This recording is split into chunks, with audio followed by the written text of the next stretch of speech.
I might pass the ball, but this is no game. Okay, all my girls, they love and hate me the same. Okay, so when I die, I ain't gonna be from old age. Trouble keeping up with the Joneses? I'm Jonathan Coachman. This is the NFL on EA Sports. Straight ahead, Aaron Jones, no picnic a week ago. He's looking for another big game, as it'll be the Indianapolis Colts taking on the Pittsburgh Steelers. I'll see you again at halftime as we preview some of the action coming up on Sunday. But for now, it's Thursday Night Football. And on the call, as always, it's Brandon Godden and Charles Davis.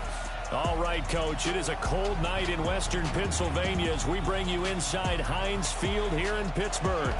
Nothing like the fanfare of introductions to an NFL game, and that was in evidence a moment ago. Fireworks, pyrotechnics, you name it. This crowd is ready as their guys get set to match up between the Indianapolis Colts and the Pittsburgh Steelers. With Charles Davis, I'm Brandon Gaudin. Charles, we look at this Steeler ball club entering play. Now, losers their last time out, so they'll look to make amends here. And one of the best ways you can do that is to be at home, and they are. They're going to try and ride that home crowd and that wave of emotion to a victory in this one. Meanwhile, for the visiting Colts, things haven't gone exactly according to plan to this point, but boy, you and I down there with them before the game, they were fired up. And they understand how important this game is. Win this one, they can start to think about a turnaround. Let's go, D. Shift. They'll run it here. This is Marlon Mack. And they're able to get this one across the 35. Give the Colts 13 yards and a first down. Well, one unit I know you want to watch is that offensive line. If they keep clearing holes like that, it could be a long night defensively. No doubt about it, because when they are in sync, as we're seeing so far, when that continuity is there, and you can see that they're playing off of each other while controlling the defensive front linebackers, you're exactly right. It could be a very long night for the defense because someone's going to run for some big yardage. Back-to-back good plays have them on the move on first down. Quick throw here to Hilton. And he'll lose yardage on the play back at the 45-yard line. They'll wind up losing 3 yards here, and it'll bring up a 2nd and 13. One thing we do know, he's going to get his catches. So as they move forward defensively, got to continue to focus on not giving up the big play when he does catch the ball in the secondary.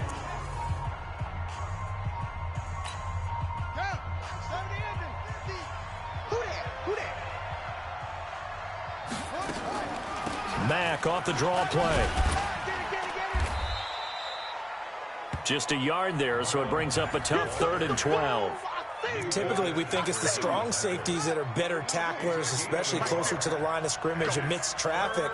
But in this case, how about the free safety coming up and making the big-time play? Oh, a battle for it here, and this will be caught. And they're going to have themselves another first down as the tackle's made at the Steelers' 31-yard line.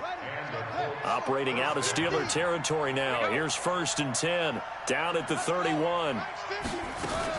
They'll run on first down with Marlon Mack.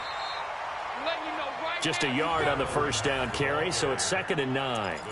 Nice job there on the tackle. Keep him to the short gain. And, of course, he got some good news this week. He was named AFC Defensive Player of the Week from last week's effort. And part of the reason he got that award, because of plays like that. Not every play is spectacular. Not every play is for a loss. Make the plays that are in front of you, keep it to short gains, and you pile up statistics.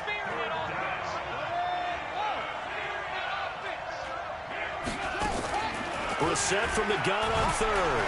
And he's going to go down here. A sack. They push him back to the 34. T.J. Watt. He's the one to get him, and that is sack number 7 for him on the year. Now, that was just absolute perfect man coverage. Nowhere for them to go with the football. Led to a sack. And that's really difficult to do in today's NFL with all these gazelles running around that you're trying to cover in the secondary. Now, if this was a clear day in September, I'd say this is well within his range. I'd feel very confident about this kick, but let's be honest about it. In these elements, the difficulty level gets ratcheted up by at least a factor of 5. Throwing to start the drive. Wakefield, nowhere to escape, and he goes down. Yannick Ngakoue in there to get him, and that is sack number 6 now for him on the year. Got to imagine the pass rush will be equally intense here on second down following the sack. It's 2nd and 18. Flushed out right. They'll try and run it. Give him 7 there on the tuck and run, and they're in better shape now for third. Okay, he's not going to get the first down, but this is still a nice job of buying some time and then running to get to the sideline and get out of bounds and avoid the big hit. Looking to throw. Wakefield. Open man. Smith-Schuster. It's complete. And he'll be taken down, but not before he gets into enemy territory. It's a Pittsburgh first down, a gain of 13. Hey, tight down. There you go. Off play action. Wakefield. Pressure, and he's going to be taken down. They sack him back right around the 44. Yannick Ngakoue. He's the one to get him, and that is sack number 7 for him on the year. Don't need it all back at once, but you figure they're going to need something here. 17 yards to go on second down. Now, meanwhile, here's a second down throw that's knocked away and incomplete. Juju Smith-Schuster, the intended receiver that time. And that takes us from second to third down. Operating from the gun, Wakefield. A fight for the football, and it's intercepted. Picked up by Malik Hooker. And he will be brought down, but he's got the interception on a final play of this first quarter. Start of the second quarter, and it's the Colts in possession as they've got it with a 1st and 10. They begin the drive on the ground with Mack. And that play is blown up, losing yardage back at the 35. That'll set them back with a loss of 3 on the play. And that'll make this a 2nd and 13. Anytime you call an inside running play, you just know there should be a lot of congestion there. You're counting on your offensive line to take control of the line of scrimmage. That didn't happen in this case, and that play got bottled up. 16 yards to pick up there. The Colts have a first down.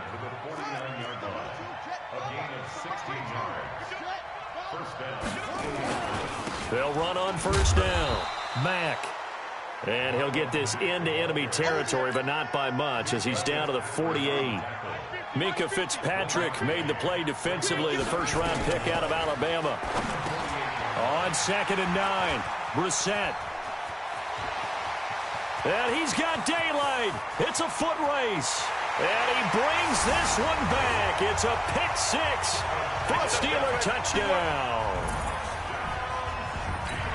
So a dangerous pass over the middle into zone coverage, and it bit him hard. And what's really difficult when you throw it in that direction and versus that zone, that means the linebackers have gotten to their spot, gotten their heads back around, and they can see the quarterback and everything in front of them. And they took big advantage of it, went the other direction, had some blocking, and picked up a touchdown. This is taken at the 3. And he'll take it up past the 25 to the 26-yard line.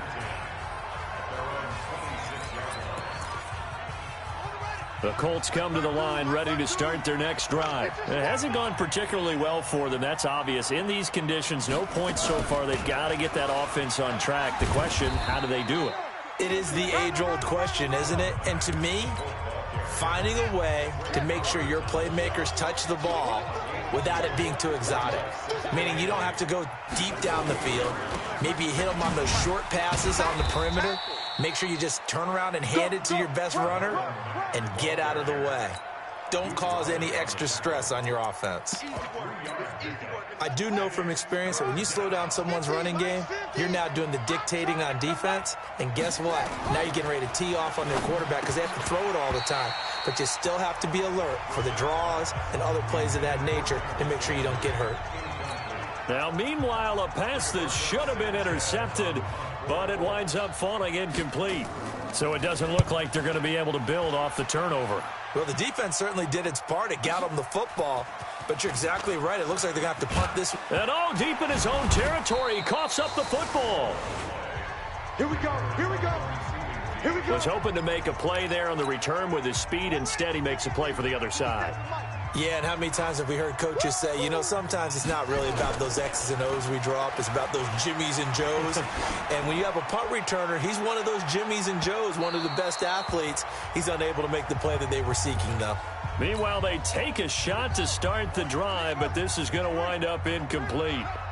After the incompletion, here's 2nd and 10 from the 20. This is Jones. fights forward for only about a yard up to the 21. To throw on third down. Wakefield, this complete to Jones. And he's got it past the 30 before he's hit and dropped. The Steeler first down on the pickup of 11 yards. Everyone's got to be able to catch the football. Doesn't matter what position you play, but if you're on offense, be aware a ball may come your way. Now this one complete downfield on the left side. And he'll be tackled right on the chalk of the 45. It's a Pittsburgh first down, a gain of 13. 2 minutes on the clock, second quarter, 7-0 ball game. Coming up at the half, a reminder, we go back to Orlando to check in with Jonathan Coachman. He'll have a look back at our first half as well as a look ahead to what's coming up later this weekend. Now here's a pass on first down that's knocked away and incomplete. James Washington was the intended target, and that'll bring up second down. An incomplete pass on first down. That leads to a 2nd and 10. And now this throw complete to Washington. The Steeler first down on the pickup of 11 yards. I think that's a big pickup for a first down because when you run a drag route against zone, you're sometimes asking for trouble because you might run into a defender. Yeah, well, there they ran into a first down. Executed it to perfection. Off the play fake. Wakefield flush to his right. And this is incomplete. Had an open man that time, but ended up putting a little too much heat on it, don't you think, partner? Absolutely. Just needed a touch more air under it. Instead, he fired an absolute bullet. So second down, still 10 yards to go. Ball on the 43. Throwing again. Wakefield. And this is going to be caught. He won the fight for the football. And they'll get him to the ground. He has another first down at the Colts' 20-yard line. Back to throw. Wakefield looking end zone, but it's incomplete. Tremendous field position there and a perfect time to do exactly what they did. Take a shot at the end zone. And they went for the big play, just unable to complete it. Throwing again on 2nd and 10. Wakefield to the end zone, but it's incomplete. The intended receiver was DK Metcalf, and that'll make it third down. This offense was on the move. Now 2 straight incompletions have them looking at 3rd and 10. Off play action. Wakefield escaping the pressure right. He can run for it, and he will. And he will reach the 8-yard line before going out. A nifty bit of scrambling there. 12 yards, first down. These type of plays are backbreakers for a defense. They thought they had him hemmed in, thought they were going to get him on the ground with the pass rush, but were unable to do so. He gets away, picks up a big first down, and sets up 1st and goal inside the 10. Looking to throw. Wakefield looking end zone, but it's incomplete. When you got your backs in the shadow of your goal line, you've got to be physical in that situation because there's not a whole lot of space, not a lot of wild plays that can be run there. That's put up or shut up time. Defensively, nice job. Got his man. It's caught for a Steelers touchdown. DK Metcalf with touchdown number 7 on the year. And the Steelers, they broaden their lead. Footing always a concern, but the extra point's up and good. Bouncing back nicely from that bad opening drive where he threw the interception. Drive number 2 leads him right down the field and into the end zone. So obviously his confidence was never lost, and that's a good thing to see. Great quality to have, and you absolutely must maintain that as a quarterback. But I have to think that they're probably still on the script that they prepared for this game. Just the second drive. They've worked on these plays all week in practice. Put them to good use on that one.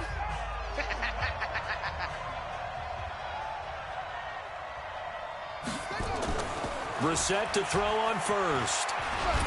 Nowhere to escape, and he goes down. The Colts going to use the first of their timeouts as the clock will stop with 55 seconds to go until halftime. After the sack, it's 2nd and 19, and the road gets a bit tougher from here. Here's Brissett. And he's got the hook up to Landry. Now the Colts going to burn the second of their timeouts as they get the stoppage with just under 50 seconds remaining in half number 1. From the shotgun, it's Brissett. To the right side to Eric Ebron. And he's able to get it to the 33. Good enough for a first down. Brissett now. Nowhere to escape, and he goes down. Jamal Adams on the safety blitz. Too fast to handle.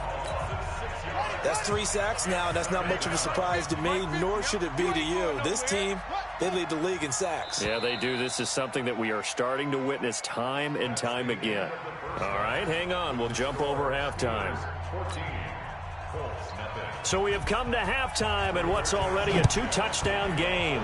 Forecast calling for more of the same. The rain set to continue as we are underway in the second half. And not a bad return here. He gets it out to the 25-yard line.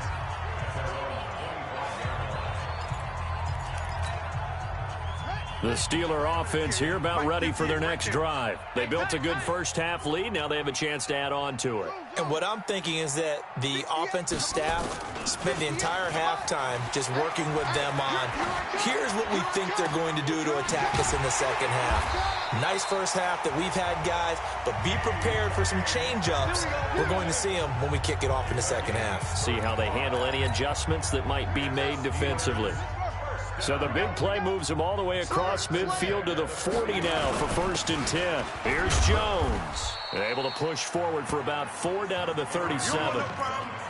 Tough first half for him, unable to put up the numbers he's used to producing. But with a guy like him, you and I both know it just takes a couple of explosive touches for him to make an impact on this game and on the stat sheet as well.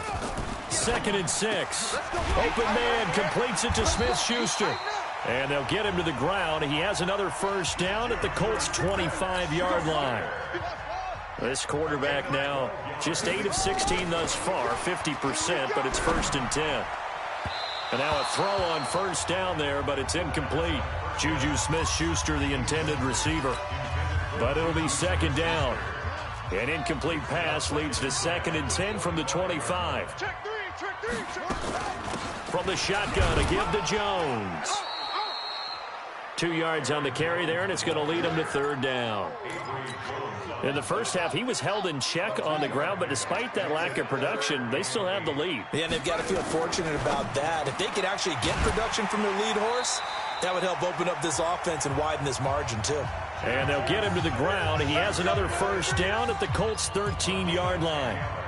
That's what we're used to seeing from him right there. Plays like that, why he's number 4 in the league in terms of receiving yardage. Able to make adjustments all along the way. Doesn't matter where he lines up, where he releases from, working his way into the... And hit behind the line. He lost the football. It's loose. But this will get out of bounds, so possession will stay the same. I don't know about you, but I could hear and feel the sigh of relief all the way up here in our booth. That was palpable. The sideline, the friend there. No doubt about it. And caught in the end zone. Touchdown, Steelers. Matt Breida, his 2nd touchdown on the season. And the Steelers, they broaden their lead. Still plenty of time left in the game, but now starting to pull away a little bit. Get some breathing room with that one. And I don't want people to think that NFL locker rooms are cookie cutter, that everyone's saying the exact same thing in every situation. But I do know that all 32 teams have an emphasis on starting fast. Game, the second half, no matter what. Whether it's first 5 minutes, first 3, whatever. This was a big score to start the second half. Here's the Colts now as they get ready for their first possession on offense of the second half. They're down in this game. A chance for the offense, though, to put something on the board, get some momentum here at half 2. Try and get things kick-started for them. And you know at the half, they discussed how they were going to get that done. This is where scripting comes into play a lot of the time. How many plays do you script coming out of the second half? Most of the time in the first half, you're scripting 12 to 16. I think in the second half, you're really scripting more like 8 to 10. Kind of a starter or an opener, whatever terminology they use. Just something to get you off to a quick start. And he'll be upended after a gain of 5, up to the 25-yard line.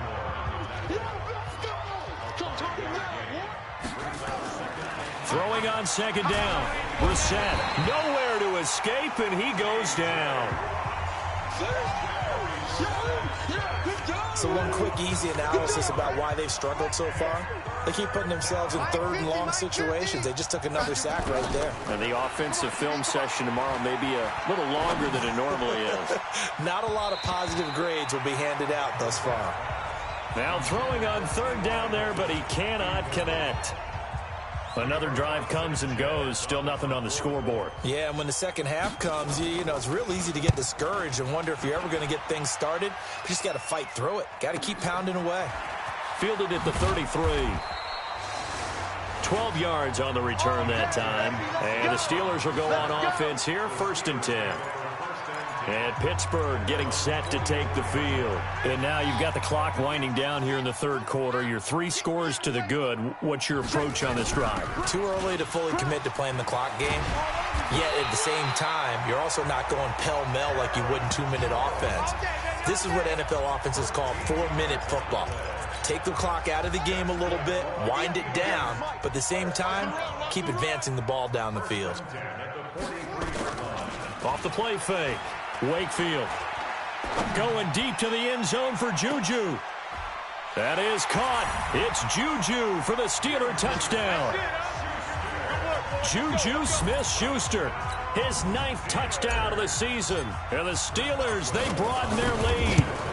And man, Charles, talk about zinging something in there. And those gloves, they help with one-handed catches, the fun stuff. Any padding for a rocket like that? One would think so, but I'll guarantee you this. After that throw, his hands will hurt later. Not right now in the moment. He's just feeling good about catching it. Yeah, a little stinger, but a touchdown. This will be fielded on the back line of the end zone. Let's go, let's go! Here comes the Indianapolis offense now as they get set to take over. And here we are almost through 3 quarters of play, and this passing game still has not really found any kind of rhythm. Put it mildly, because they're not even over 100 yards yet. And in today's NFL, where it's a pass-first league, that is quite surprising. Not many teams patient enough to stick with the run. Everybody wants to advance the ball through the air. They've got to get their timing back. Looking to throw on 2nd down. Brissett. And from the 25, they work this to the 29, a gain of 4. Now they'll try to convert on 3rd and 6 after the 4-yard completion. And now whistles and a flag, and I think we got a jump here. Defense.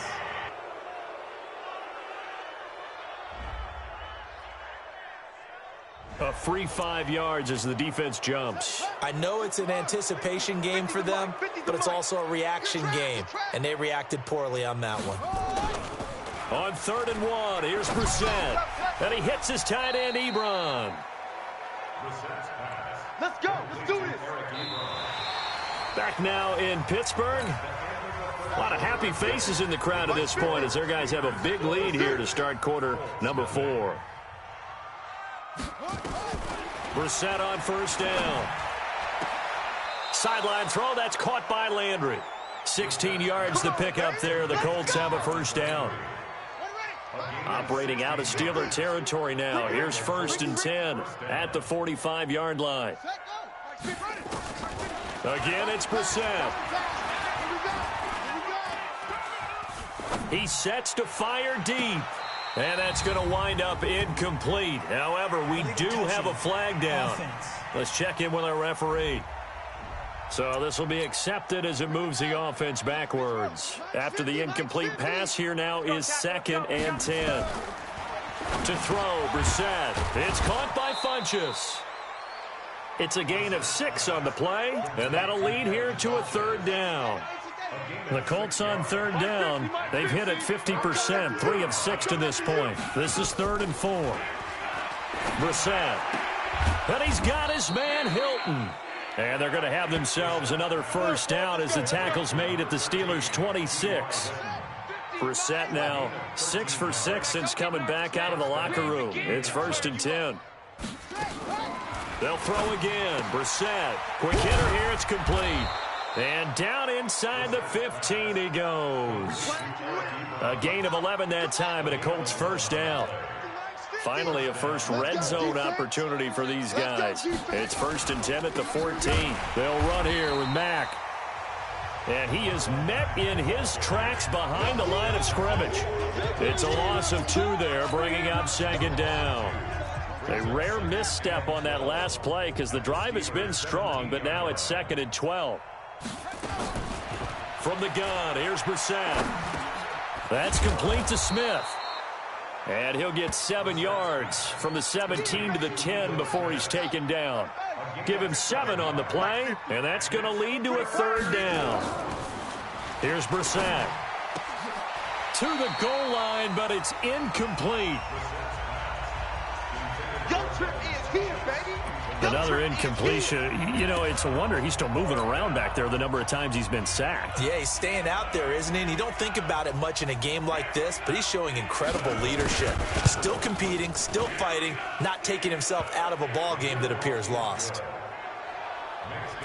Well, it's a Pyrrhic victory at best, but, Charles, no team wants to get shut out, so it's hard to blame him for taking the 3 there. You can't blame him one bit. It hasn't been the best performance, that's for darn sure. But there is something to be said for fighting to avoid the goose egg, and they're at least trying to finish out strong. Well, 4th quarter, they felt like they needed the football back. Unfortunately, they couldn't get it. And I know we brought analytics into the game, and someone has said here that the data says that when a team's expecting an onside kick, 80% of the time, the team expecting it, they do actually recover the ball, which is what we saw here. I just wonder if that number is much more of a anecdotal type of a number. Kind of like when the coaches tell us, well, when you score on special teams, 93% of the time you win the game. I'm still waiting to see that number is empirical. Throwing on 1st down. Wakefield. This one into the hands of Metcalf. And they'll get this one to about the 20-yard line. The Steelers able to pick up 18 yards there.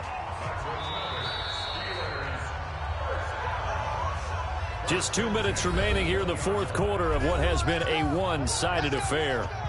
So the Steelers with the football as we get you reset. And the scoreboard on their side, they're just looking to melt away these final couple of minutes and put this one in the left-hand column. Now a throw to the end zone on 1st down, but it winds up incomplete. Metcalf once again the target, but it's going to be 2nd down.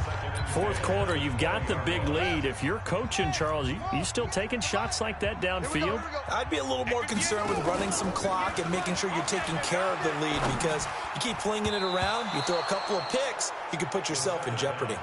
Another throw on 2nd down, and this one incomplete as well.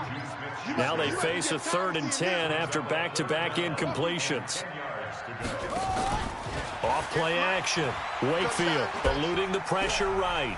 Flushed out right. He may try and run for this. Pretty solid gain of 7 yards that time as he scrambled, but now they face a 4th down.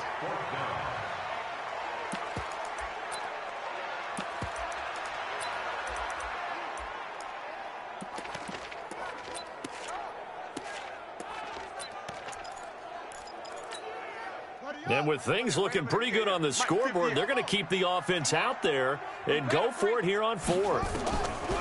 On 4th down, Wakefield. And it is incomplete. Mike Tomlin takes a shot here, but to no avail. And the Colts are going to take over with a football. So we were looking at each other up here in the booth when they went for that, saying, oh, wow. Talk about trying to add insult to injury. Some teams are just like that. You know, some philosophies, some coaches are like, look, when I got a chance to put some more points on the board, I don't care what the situation, I'm going to do it. And they're also the same coaches as a general rule that if someone does it to them, you won't hear people protest out of them. That's just who they are. Now a nice play defensively on 1st down as this is knocked away and incomplete. From the 24, they'll go again on 2nd and 10. Brissett. Funches has it complete. And he'll get this one way up just shy of the 45-yard line. The Steelers signal for the 2nd of their timeouts. And they'll be disappointed to have to burn one there after giving up the 1st down. Brissett sets to throw it. Looking left side, that's caught by Landry. And taking it across midfield and inside the 45.